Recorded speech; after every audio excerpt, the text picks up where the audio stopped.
கர்த்தருக்கு ஸ்தோத்திரம்.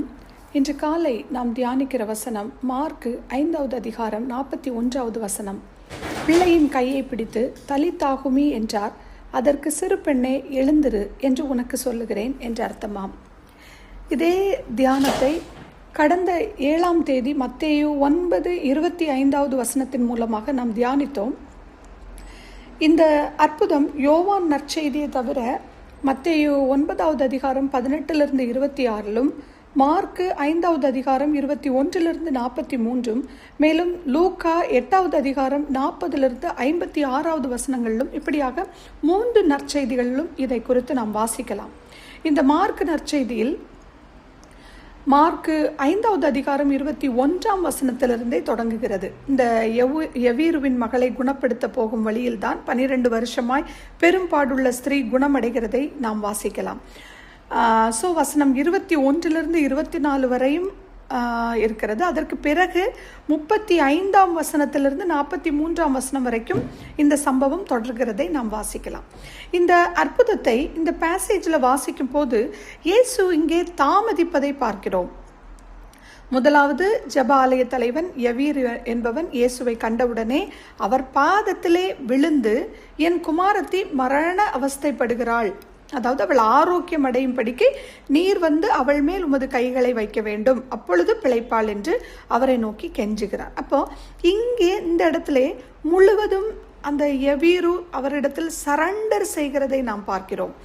அதாவது பாதத்தில் விழுவது என்பது ஒரு பணிந்து கொள்கிற, உள்ளதிலே ரொம்ப ஒரு ஹம்பிளான ஒரு செயல்பாடு தான் பாதத்தில் விழுகிறது. இப்போ யவீருவின் வீட்டிற்கு போகிற வழியிலே அந்த நேரத்தில் தான் நம்ம வாசிக்கிறோம், இங்கே திரளான ஜனங்கள் அவருக்கு பின் சென்று அவரை நெருக்கினார்கள் அப்படின்னு பார்க்குறோம்.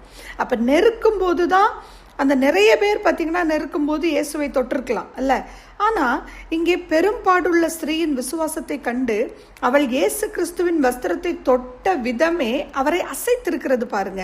என்னை தொட்டது யார் என்று அவர் ஜனக்கூட்டத்தில் நின்று சுற்றிலும் பார்க்கிறார். ஏன்னா அவள் ஆல்ரெடி கேள்விப்பட்டு இயேசு வருகிறார் என்பதை கேள்விப்பட்டு, நான் அவரின் வஸ்திரத்தை ஓரத்தையாகிலும் தொட்டு சுகமாகுவேன் அப்படின்னு வாயில் அப்போ ஆல்ரெடி அறிக்கை செய்துட்டு இருதயத்தில் ஆல்ரெடி சிந்திச்சுட்டே இருந்திருக்கிறா பாருங்க. அப்போ அவள் நடுங்கி, இப்போ இவ சொஸ்தம் அடைஞ்சாச்சு. இயேசு கிறிஸ்து இந்த வல்லமையை, தனக்குள்ளிருந்து புறப்பட்ட ஒரு வல்லமையை அவர் உணர்கிறார். அவள் நடுங்கி அவருக்கு முன்பாக வந்து விழுந்து உண்மையை எல்லாம் அவருக்கு சொல்கிறாள். உடனே அவர் அவளை பார்த்து, உன் விசுவாசம் உன்னை ரட்சித்தது, நீ சமாதானத்தோட போய் உன் வேதனை நீங்கி சுகமாய் இரு என்றார் என்று வாசிக்கிறோம். அப்ப அவர் இப்படி பேசி கொண்டிருக்கையில் ஜெப ஆலய தலைவனுடைய வீட்டிலிருந்து சிலர் வந்து, உம்முடைய குமாரத்தி மரித்து போனாள், இனி ஏன் போதகரை வருத்தப்படுத்துகிறீர் என்றார்கள் அப்படின்னு நம்ம பார்க்குறோம். ஸோ அந்த சிலர் நினைக்கிறதே தான் எல்லாரும் நினைப்பாங்கல்ல, ஐயோ அந்த பிள்ளை தான் இறந்து போச்சே, இனி போதகரை வருத்தப்படுத்த வேண்டாம் அப்படின்னு. அது யூஸ்வலி நேச்சுரல் திங், மனிதர்களுடைய ஒரு சிந்தனை, அது நேச்சுரல் திங்கே அதுதான். சிறு பெண் இறந்தாயிற்று, இனி என்ன செய்ய என்று அப்படித்தான் நம்ம சொல்லுவோம். ஆனால் இங்கே சில நேரங்களில் பார்த்தீங்கன்னா சில காரியங்கள் தாமதமாகவே நடைபெறும். இயேசு சில நேரங்களில் மெதுவாக சில அற்புதங்களில் நகர்வதை நாம் பார்க்க முடிகிறது. நாம் இயேசுவிடம் யவீருவின் மகள் இறந்து விட்டாள் என்ற செய்தியை கொண்டு வந்தவர்கள் எவ்வளவு நேரம் எடுத்திருப்பார்கள் என்றால் நமக்கு அது தெரியாது. அதெல்லாம் நமக்கு இந்த வேத வசனத்தில் நம்ம கொடுக்கப்படலை. பெரும்பாடுள்ள ஸ்திரீ இயேசுவின் வஸ்திரத்தை தொடுவதற்கு முன்பே இறந்திருக்கலாம். ஏனென்றால் இந்த சம்பவத்தில் இதற்கு முன்பாக இயேசு யாரையும் மரித்ததிலிருந்து எழுப்பவில்லை. எனவே இதை அவரால் செய்ய முடியாது என்று அவர்கள் நிராகரித்திருக்கலாம். ஆனால் இயேசுவின் உடனடி பதிலை வசனம் 36 வாசிக்கும் போது ரொம்ப ஆச்சரியமான ஒரு பதில். அவர்கள் சொன்ன வார்த்தையை இயேசு கேட்டவுடனே ஜெப ஆலய தலைவனை நோக்கி, பயப்படாதே, விசுவாசம் உள்ளவனாய் இரு என்று சொல்லி நாம் வாசிக்கிறோம். அப்போ இயேசுவின் வஸ்திரத்தின் ஓரத்தை விசுவாசத்தோடு தொட்டபோது சுகத்தை பெற்றாள். யவீருவுக்கும் அவளை போன்ற விசுவாசம் தேவை என்பதை இயேசு இங்கே அறிந்திருந்தார். அப்ப இந்த பெண்ணின் கதை யவீருவின் விசுவாசத்தை வளர்ப்பதற்காகவே அந்த இடத்துல நடந்ததாக நாம் சிந்தித்து கொள்ளலாம். இதே போலத்தான் நம் வாழ்க்கையில் ஏதோ ஒரு காரியத்துக்கு பல நாட்களாக பல வருஷங்களாக நாம் ஜெபித்து கொண்டிருக்கலாம். ஆனால் ஒரு பதிலும் இல்லைன்னு நம்ம நினைக்கலாம். சோர்வும் பாரமும் வருத்தமும் தான் அதிகப்படுகிறது என்று நம்ம நினைக்கலாம். ஆனா இங்கே இயேசு நம் வாழ்க்கையிலையும் தாமதப்படுத்துகிறார் என்றால், மெதுவாக அந்த காரியங்கள் நகர்கிறது என்றால், நாம் புரிந்து கொள்ள வேண்டியது நம் விசுவாசத்தை கட்டி எழுப்புகிறார் என்று அர்த்தம். என் பிள்ளை வீக்கா இருக்கிறா, என்னுடைய வேத வசனத்துல பாலுண்கிறவர்களாய் நம்ம எப்பவுமே இருக்கக்கூடாது, எப்ப நம்ம மீட் சாப்பிட போறோம், இன்னும் இவங்க பலப்படணும் என்றுதான் சில நேரங்கள்ல பல காரியங்களை நம்மிடத்திலிருந்து தாமதப்படுத்துகிறார் என்பதை புரிந்து கொள்ள வேண்டும். ஏன்னா அவர் நினைக்கிற மாதிரி நமக்கிட்ட ஒரு பெர்ஃபெக்ஷன் வரணும் அப்படின்னா அந்த காரியத்தை தாமதப்படுத்தி தான் ஆக வேண்டும். நீண்ட காலம் காத்திருக்குதல் இருதயத்தை இளைக்க பண்ணும், ஆனால் விரும்பினது வரும்போதோ ஜீவ விருட்சம் போல் இருக்கும் என்று நம்ம வசனத்துல வாசிக்கிறோம். அப்ப வசனம் 37 இந்த அதிகாரத்துல பேதுருவையும் யாக்கோபையும் யாக்கோபின் சகோதரர் யோவானையும் தவிர வேறு ஒருவரும் தம்மோட வருகிறதற்கு இடம் கொடாமல் இங்கே மொத்தம் 7 பேருக்கு மாத்திரம்தான் இடம் கொடுக்கிறார்கள். ஏன்னா நம்ம ஆல்ரெடி நம்ம அந்த அன்னைக்குள்ள தியானத்திலே நம்ம இதை பார்த்தோம். ஏன்னா மற்றவங்க எல்லாம் நகைச்சிட்டோம், நெகட்டிவா அந்த இடத்துல ஒரு ஃபீல் ஆச்சுது. ஏனென்றால் இப்ப ஜப ஆலய தலைவனுடைய வீடே கிரௌடும் அழுது புலம்புகிறவர்களாகவும் சூழ்நிலை மாறிக்கொண்டிருந்தது. இயேசு வீட்டிற்குள் பிரவேசித்து, நீங்கள் இங்க சந்தடி பண்ணி அழுகிறது என்ன, பிள்ளை மரிக்கவில்லை, நித்திரையா இருக்கிறாள் அப்படி சொன்னோன்னா என்னாச்சு, கூட்டம் எல்லாம் அவரை பார்த்து நகைச்சுது. அப்படியே இருக்கு, அதற்காக அவரை பார்த்து நகைத்தார்கள். அதனால்தான் அந்த இடத்துல அவரால் அற்புதம், எந்த இடத்துல அவர் கனவீனப்படுறாரோ அவ்விசுவாசத்தை காண்பிக்கும் பொழுது அந்த இடத்துல அவரால் அற்புதம் செய்ய முடியாது. அதனாலதான் அந்த 7 பேரை தவிர மற்ற எல்லாரையும் வெளியே போக பண்ணுகிறார். ஒரு பரிபூரணம். சிறுபெண்ணின் கையை பிடித்து தலித்தாகுமி என்ற போது சிறுபெண் எழுந்து நடந்தாள். 12 வயது உள்ளவளா இருந்தாள். அது மாத்திரமல்ல, அவளுக்கு ஆகாரம் கொடுக்கும்படியும் சொன்னார். காத்திருந்ததால் தான் சிறந்ததை அதிகமாக பெற்றதை நாம் இந்த இடத்துல பார்க்கிறோம். அவர்தான் இயேசு. வசனங்களை தியானிப்போம். கர்த்தர் நம்மோடு கூட வேறு வித்தியாசமான கோணங்களில் கர்த்தர் இடைப்படுவாராக. ஆத்துமா கலங்குவதேன், நேசரை நினைத்திடுவாய், அன்பரின் ரட்சிப்பினால் தினமும் துதித்து போற்றிடுவோம். தஞ்சம் நீரே, அடைக்கலம் நீர், கோட்டையும் நீர் என்றும் காப்பீர். தஞ்சம் நீரே, அடைக்கலம் நீர், கோட்டையும் நீர் என்றும் காப்பீர்.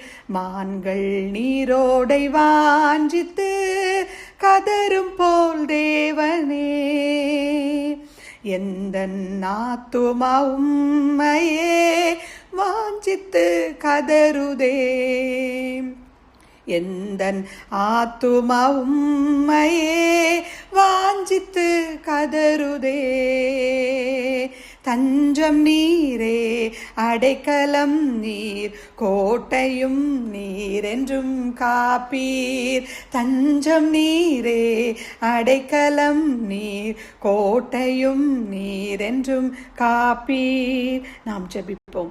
லவ்விங் கிரேஷியஸ் ஹெவன்லி ஃபாதர், நீங்க தான் எங்களுக்கு தஞ்சம், நீங்க தான் எங்களுக்கு அடைக்கலம். அப்பா, எங்க ஆத்மா ஒரு பொழுதும் கலங்கக்கூடாது. இந்த வாழ்க்கையில நடக்கிற போராட்டங்கள், வாழ்க்கையில நடக்கிற தாமதங்கள் எல்லாவற்றையும் குறித்து சந்தோஷப்பட்டு, இது கர்த்தர் உண்டு பண்ணின நாள், இதிலே களி கூர்ந்து மகிழ கடவோம் என்று எப்பொழுதும் கர்த்தருக்குள் மகிழ்ச்சியாய் இருக்க நீங்க எங்களுக்கு கிருபை தாங்க ராஜா. ஒரு பொழுதும் எங்களிடத்துல சஞ்சலத்தையோ சோர்வையோ காணாதபடிக்கு அப்பா, இத்தனை சஞ்சலத்துக்கும் அந்த கேயாசுக்கும் இடையில எவீருவை பார்த்து பயப்படாதே, விசுவாசம் உள்ளவனாய் இரு என்றீரே. இயேசுவுக்கு எல்லா அதிகாரமும் ஞானமும் உண்டு என்பதை புரிந்து கொள்ள அந்த இடத்துல வைத்தீரே. காற்றும் கடலும் உமக்கு முன்பாக கீழ்ப்படிந்ததே. அசுத்த ஆவிகளை அதட்டி நீங்க துரத்துனீங்களே. பிசாசுகள் உமக்கு முன்பாக நடுங்கினதே. மரித்தோரிலிருந்து முதற் பிறந்த கர்த்தர் அல்லவா உயிர் தெளிந்து பரலோகத்திற்கு ஏறி பிதாவின் வலது பக்கத்துல இருந்து கொண்டு இயற்கை பேரழிவுகள் நிறைந்த உலகத்திலும் அப்பா எங்க ஆத்துமாக்களுக்கு எதிராக போராடும் அந்த தீய வல்லமைகள் நிறைந்த உலகத்திலும் எங்களுக்காக பிதாவினிடத்துல பரிந்து பேசி கொண்டிருக்கிறீரே. உம்மை புகழ்கிறோம், உம்மை போற்றுகிறோம், உம்மை மகிமைப்படுத்துகிறோம். உம் பாதத்தில் விழுந்து எல்லாவற்றையும் உமக்குடைய பாதத்துல நாங்க வைத்து சரணாகதி அடைய கிருபை தாங்கப்பா. நீர் மரணத்தை வென்றீர், தலி தாகுமி என்று வார்த்தையின்படி அப்பா அந்த சிறுமியை, செத்து கிடக்கிற அந்த சிறுமியை அப்பா, சிறுமி மரிக்கவில்லை, நித்திரையா இருக்கிறாள் என்று அப்பா கையை பிடித்து எழுப்பினீங்களே, அது போல எங்களிடத்துல இருக்கிற நற்கிரியைகளை எங்களிடத்துல எது வேண்டாம் என்று நீங்க நினைக்கிறீங்களோ அந்த காரியங்களை எல்லாம் எடுத்து போட்டு அப்பா உமக்கு பிரியமான காரியங்களை உயிர்ப்பிங்க எங்க வாழ்க்கையிலே. இயேசுவே உமது நாமத்திற்கு எல்லா துதியும் கனமும் மகிமையும் உண்டாகட்டும். அப்பா நீங்க பொறுப்பெடுத்துக் கொள்ளுங்க. நாள் முழுவதும் இந்த வசனங்களை நாங்க தியானிப்பது மாத்திரம் அல்லாமல் அப்பா வசனங்கள்ல உள்ள ஒவ்வொரு ஆழமான கருத்துக்களை அப்பா அந்த சிந்தனைகளை நாங்க கடைபிடிக்க, நான் என் சொந்த சுய வாழ்வில் நான் கடைபிடிக்க கிருபை தாங்க ராஜா. ஒரு பொழுதும் அந்த கன்விக்ஷன் இல்லாதபடி எங்க வாழ்க்கையில சும்மா வீணா நாங்க பைபிள் வாசித்துக் கொண்டு வீணாக நாங்க பைபிள் அப்பா நாங்க புரட்டி இதை முடிக்கணும் அதை முடிக்கணும்னு ஒரு சேலஞ்சுக்குள்ள நாங்க இருக்காதபடிக்கு வசனம் என்ன பேசுகிறது, இரவும் பகலும் உடைய வேதத்தை தியானிக்கிற மனுஷன் பாக்கியவான் என்று இருக்கிறதே. அந்த வேதத்தை தியானிக்க, அந்த வேதத்தில் உள்ள ரகசியங்கள் அந்த பொக்கிஷங்களை அறிந்து கொள்ள நான் உபத்திரவப்பட்டது நல்லது, அதனால் உமது வேத பிரமாணங்களை கற்றுக்கொண்டேன் என்று அப்பா உம்முடைய வேத பிரமாணங்களை ஒவ்வொரு நாளும் கற்றுக்கொள்ள அப்பா எங்களை உயிர்ப்பிங்க. எழுந்திரு என்று சிறுமிய தள்ளி தாகுமி என்று சொன்னது போல எங்க வாழ்வில் ஆவி ஆத்துமா சரீரம் புதுப்பிக்கப்படட்டும். தள்ளி தாகுமி என்று அந்த வார்த்தைகளின் மூலமாய் நீங்க உயிர்ப்பிக்கிறதற்காக உமக்கு நன்றி. காத்துக்கொள்ளுங்க, பொறுப்பெடுத்துக் கொள்ளுங்க. துதி கனம் மகிமை அனைத்தும் உமக்கே செலுத்தி இயேசுவின் இன்ப நாமத்தில் துதிக்கிறேன் எங்கள் ஜீவனுள்ள நல்ல பரமபிதாவே. ஆமீன்.